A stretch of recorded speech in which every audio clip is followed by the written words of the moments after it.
3 supporters ultra-parisiens ont été interpellés à la suite des incidents survenus vendredi en tribune lors du match de football entre le Paris FC et l'Olympique Lyonnais, au stade Charletti à Paris. Des investigations ont été menées qui ont conduit à l'identification et à l'interpellation, ce matin, de 3 supporters ultras, a annoncé mardi la préfecture de police.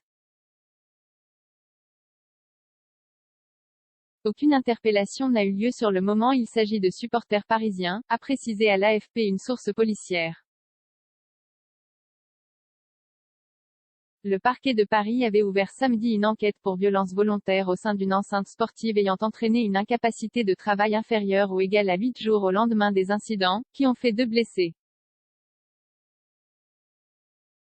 Vendredi soir, à la mi-temps du 32e de finale de Coupe de France entre le PFC L2 et l'OL, des fumigènes avaient été lancés aux abords du parkage des supporters lyonnais et des bagarres avaient éclaté en tribune, entraînant des mouvements de foule, le déploiement des forces de l'ordre et faisant 2 blessés.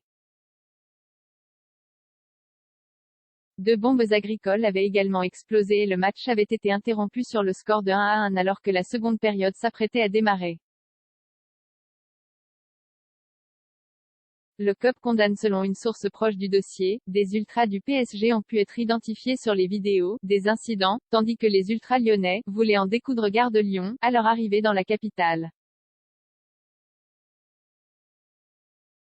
Ces derniers sont en cours d'identification de la part du club lyonnais, qui a déjà commencé à envoyer par courrier des interdictions de stade à plusieurs supporters, présents dans son parkage vendredi, en plus d'interdire ces groupes de déplacement. Par le biais d'un communiqué, le collectif Ultra Paris Cup s'est désolidarisé des actes de violence commis ce soir-là, promettant une exclusion du groupe immédiate, si des membres du Cup devaient être identifiés parmi les supporters parisiens interpellés. 0 commentaire 0 partage, partagé sur Messenger, partagé sur Facebook, partagé sur Twitter, partagé sur Flipboard, partagé sur Pinterest, partagé sur LinkedIn, envoyé par mail, sauvegarder une faute, imprimé.